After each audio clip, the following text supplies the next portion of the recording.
Então, pessoal, vamos começar a resolver o exercício que eu deixei proposto, da nossa aula do dia 16. Bem, o exercício 1 fala o seguinte: um avião joga um pacote de primeiros socorros para alguns náufragos em uma ilha. No instante do lançamento, o avião tem velocidade de 40 metros por segundo e está a 80 metros de altura em relação ao solo, numa trajetória retilínea e horizontal. Diante dessa situação, determine: letra A, o tempo decorrido para o pacote atingir o solo. Então é o seguinte, vamos primeiro analisar o exercício. O que a gente tem que considerar? Olha, a gente tem que desprezar, a interferência do ar e considerar que esse movimento ocorre nas proximidades da Terra. Então a gente vai adotar, a gravidade igual a 10 metros por segundo ao quadrado. Então o valor da gravidade é 10 metros por segundo ao quadrado, que a gente conversou até na aula passada que esse é o valor que a gente vai adotar para resolver os nossos exercícios. Então a gente pode desenhar um esquema que vai auxiliar a nossa visualização com relação à situação em que ocorre o movimento. Então vamos fazer o seguinte, vamos desenhar aqui um plano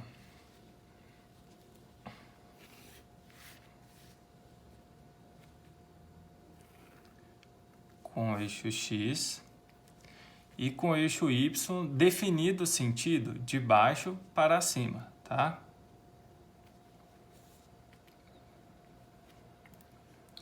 Beleza.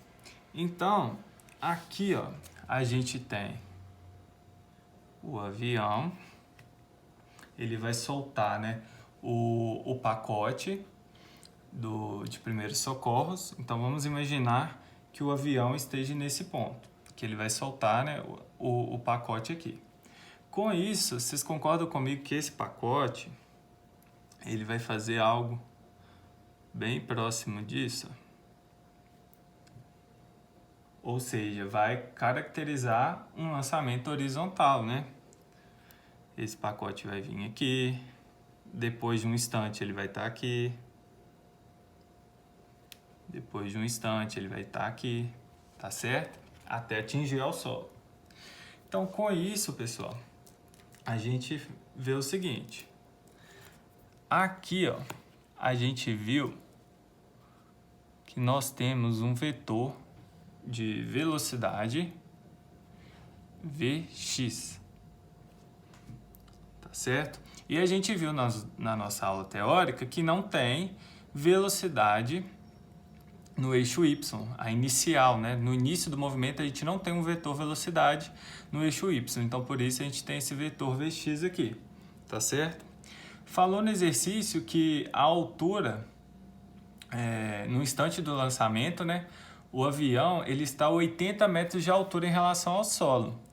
Então, desse ponto aqui, que aqui é o ponto de lançamento, até aqui, que é o solo, ele vai estar a uma altura aqui de 80 metros. Tá certo? Então, beleza. A partir disso, pessoal, a gente vai começar a coletar mais informações. Vamos começar pelo movimento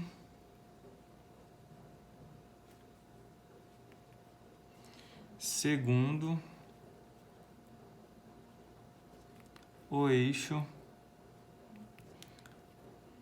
horizontal.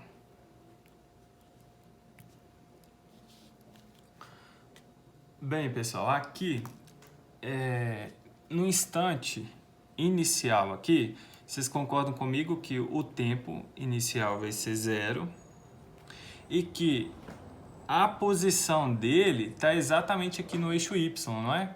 Então, a minha posição inicial com relação ao eixo horizontal, ela vai ser 0, Porque ele está exatamente aqui em cima do meu eixo Y, conforme a gente viu também na nossa aula. Além disso, o valor da velocidade do Vx, né, a magnitude, ela vai ser igual à velocidade inicial e que foi dado esse valor para a gente no exercício, porque ele falou assim, no instante do lançamento, né, ou seja, no início do meu movimento, o avião ele tem velocidade 40 metros por segundo. Então, essa velocidade aqui, que representa a minha velocidade inicial, ela vai ser 40 metros por segundo. E igual eu falei para vocês, ela só está representada no eixo horizontal, tá certo? Bem, com isso, a gente tem a nossa primeira fórmula, que é x igual a x0 mais Vx vezes t. Por quê? Eu estou analisando o meu eixo horizontal e essa aqui é a fórmula da posição em função ao tempo, no caso MU, né? Porque o eixo horizontal representa um movimento uniforme, que a nossa velocidade ela é constante em toda a trajetória.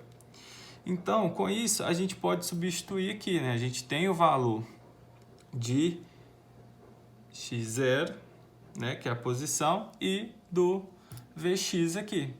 Então, x vai ser igual. Quem que é o x0? É esse valor aqui, 0. Mais o Vx, que foi dado, 40 vezes t. Então, x é igual a 40t. Então, essa é a primeira expressão aí que a gente encontrou, tá certo? Agora, a gente vai analisar o movimento segundo o eixo vertical. Bem, vamos extrair algumas informações aí. A gente sabe que no instante, né, em que ocorre o lançamento, o meu tempo inicial é igual a 0. A posição com relação ao eixo vertical aqui, ó, foi dada, né, que no instante do lançamento, o avião ele está a 80 metros em relação ao solo. Então, no eixo vertical aqui, a gente tem, né, que nesse ponto equivale a 80 metros, que é no início do movimento.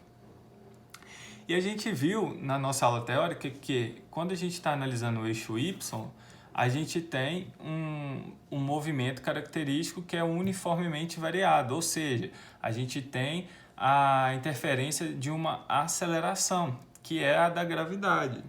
Então, a nossa aceleração aqui, né, que é representada pela letra G, vai ser igual a menos 10 metros por segundo ao quadrado. Esse valor 10 aqui, que foi o que a gente definiu aqui em cima e que vai ser adotado em todas as nossas aulas. Mas por que é negativo?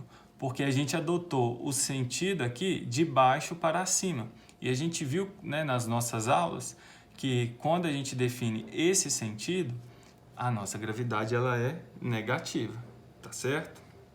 Bem, e a gente viu também que a velocidade inicial no eixo Y, ela é o quê? Nula, não tem, né? Não tem vetor aqui, ó, que represente o eixo Y no início do movimento. A gente viu isso na nossa aula teórica. Então, ele é igual a 0. Bem, lá a gente tem, então, vamos começar a estudar. No MUV, a gente tem 3 equações. Só que aqui a gente tem informações, a gente vai buscar, né, informações de tempo. Então, a gente precisa das nossas 2 equações que vão envolver velocidade em função do tempo e da posição em função do tempo, tá certo? Então, olha só, a gente vai utilizar essa equação aqui, que é da posição com relação ao tempo.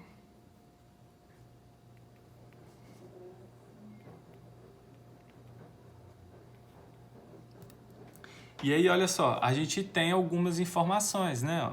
Y, a gente não tem, mas a gente tem a posição inicial na vertical, que é 80, mais a velocidade inicial aqui, ó, no eixo Y, é 0. Então, vai ser 0 vezes t, menos a gravidade, que é negativa mesmo, né?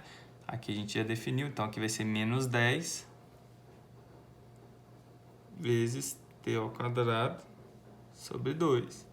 Aqui, por que aqui eu lancei esse valor aqui direto, né? Porque essa fórmula a gente definiu ela na nossa aula teórica em uma situação em que a gente definiu a trajetória aqui, o sentido, né, de baixo para cima. Então, já aqui nessa forma já está pressupondo essa situação. Então, aqui eu não coloco menos 10. Não, porque eu defini que aqui é menos 10 por causa dessa condição aqui. E essa fórmula aqui, ela já é baseada nessa condição. Então, aqui a gente coloca menos 10 por conta disso. Só estou reescrevendo esse G aqui. Tá certo? Bem, fazendo essa conta aqui, a gente tem 80 menos 5, né? 10, aqui é 0. 0 vezes t é 0. Menos 10 dividido por 2 é menos 5t ao quadrado. Então, aqui a gente tem uma segunda equação. Bem, outra equação do MUV, né, que é dessa situação que a gente viu, que está relacionada ao MUV, é essa daqui, ó. Vy igual V0y menos gt. Como a velocidade inicial no eixo y aqui ela é 0, né? É 0. Menos g, que é referente à gravidade aqui, menos 10 vezes t. Então, Vy é igual a menos 10t. Aqui, pessoal, segue o mesmo raciocínio, porque essa expressão aqui, ela esse negativo aqui, ele já está aqui porque ele leva em consideração que a gente definiu o sentido aqui de baixo para cima, tá certo? Então, aqui eu não substituo o menos 10 aqui e fica menos 10, não. Eu já substituo aqui esse valor direto, tá certo? Porque eu concluí que esse valor aqui é menos 10 devido a essa condição. Como essa equação já pressupõe essa condição, é só a gente substituir tudo aqui por menos 10, porque esse valor aqui tem que ser menos 10, tá certo? Então não confunda isso. Se tiver dúvida nisso, entre em contato comigo que a gente vai, posso tentar explicar melhor, tá certo?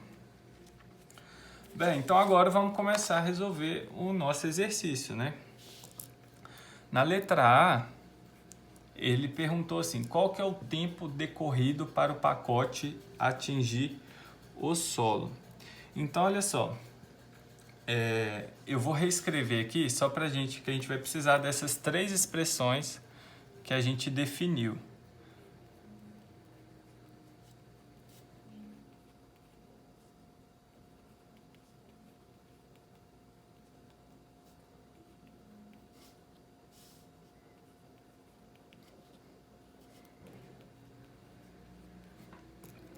Então, olha, ele está perguntando qual que é o instante, né? Ele quer saber o valor de t, do tempo, quando o pacote atinge exatamente o solo. Então, olha só, quando o pacote ele atinge exatamente ao solo, vocês concordam comigo que o y dele, ou seja, a posição final dele vai ser igual a 0, né? Deixa eu até voltar a folhinha aqui para vocês entenderem. Olha só, quando o pacote chegar aqui no solo, exatamente aqui, qual que vai ser a altura? Ele vai caindo, a altura aqui é 0.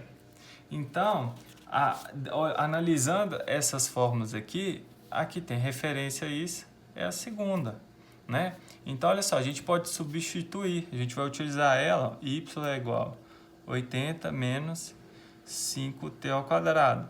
Aqui, então, vou substituir por 0, que é igual a 80 menos 5t ao quadrado. Passo esse valor para o outro lado positivo.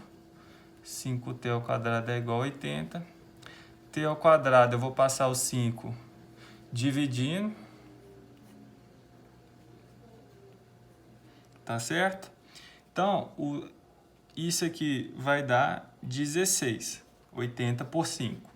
Então, t ao quadrado é igual a 16 t vai ser mais ou menos raiz de 16, só que a gente sabe que negativo não existe, né? O tempo negativo é positivo, então isso aqui vai ser raiz de 16, que é igual a 4 segundos.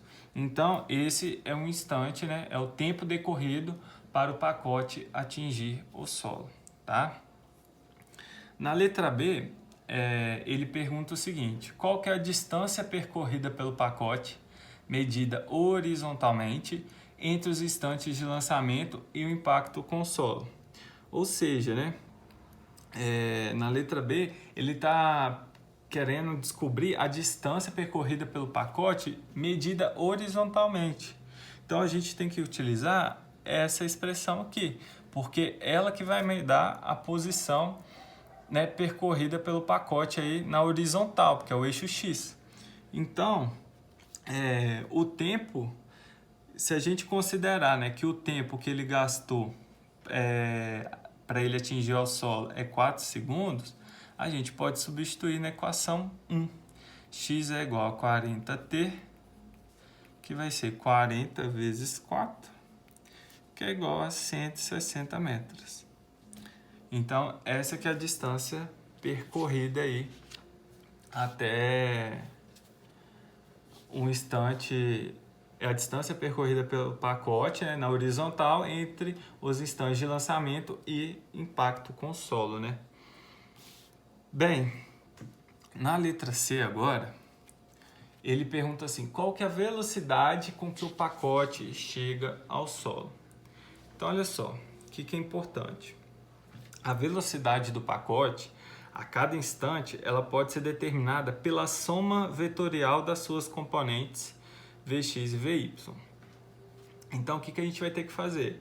Realizar uma soma vetorial. Ele quer saber quando o pacote chega ao solo, não é isso? A gente sabe que a velocidade na horizontal, né, no eixo X, ela é constante por todo o movimento.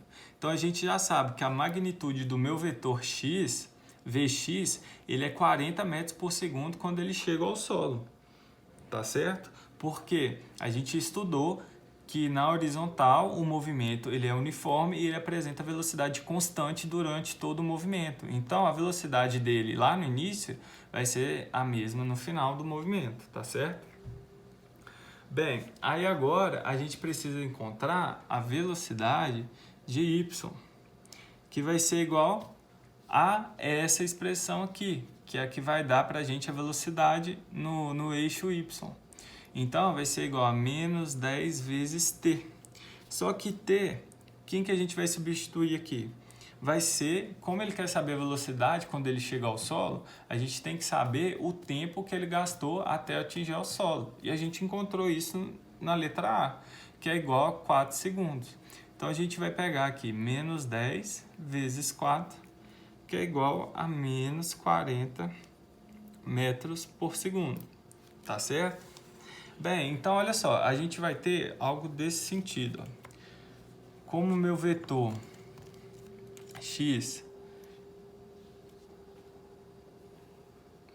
ele é 40, ele é positivo e equivale a 40 metros por segundo. Então, se ele é positivo, ele vai para o sentido definido para a trajetória no eixo x, que é da esquerda aqui para a direita. E aqui está negativo, então vai para o sentido contrário ao definido. Se eu definir de baixo para cima, então aqui vai ser de cima para baixo. Então, meu vetor y, ele vai ficar aqui. Então, esse é o meu Vx e esse é o Vy. A gente quer descobrir a velocidade com que o pacote chega ao solo. E a gente viu que a velocidade do pacote, ela pode ser determinada pela soma vetorial das suas componentes. Então, a gente tem que somar, né, esses componentes aqui. A gente precisa dessa soma vetorial desses dois vetores. Como que a gente faz isso? Os dois, a gente viu, né, a gente estudou vetor, os dois estão aqui, ó, com a origem coincidindo. A gente pode utilizar o método paralelograma, né, que é formar um paralelograma e traçar a diagonal dele, que vai representar a minha resultante. Então, esse aqui é a minha velocidade resultante e eu quero encontrar exatamente a magnitude. desse vetor. Então, como que a gente vai fazer isso? A gente vai usar o teorema de Pitágoras. Por quê? Vocês concordam comigo que eu posso traçar esse vetor Vx aqui embaixo de forma paralela? Que ele vai ser exatamente igual a esse. A gente viu que dois vetores, quando são paralelos, dessa forma eles são iguais. E aqui eu formo, então, um triângulo retângulo, né? Eu tenho Vx, eu tenho Vy, tá certo? Então, se eu fizer esse lado, qual que é o teorema de Pitágoras? A hipotenusa ao quadrado é igual à soma do quadrado dos catetos, né? Então, essa aqui é uma hipotenusa, porque ela está oposta ao ângulo de 90 graus, né? Ela possui o maior lado do triângulo, e esses dois são os catetos. Então, a magnitude de V, ela vai ser dada utilizando o teorema de Pitágoras. Então, vai ficar o seguinte, ó, V ao quadrado é igual a Vx ao quadrado mais Vy ao quadrado. A gente tem os valores de Vx e de Vy. Então, é só a gente substituir. V ao quadrado vai ser igual a 40 ao quadrado mais Vy é menos 40, né? Ao quadrado. V ao quadrado vai ser 1.600 mais 1.600. Porque menos 40 ao quadrado ele fica positivo. Então, isso vai dar aqui, raiz de 3.200. O que eu fiz aqui? Eu somei esses dois, deu 3.200. Peguei esse 2, passei para o lado de cá. Se ele está elevado aqui, ele passa como raiz. Então, isso aqui vai dar 56,5 metros por segundo. Então, essa é a velocidade com que o pacote chega ao solo. Tá certo, pessoal? E aí a gente fecha, então, a resolução desse exercício.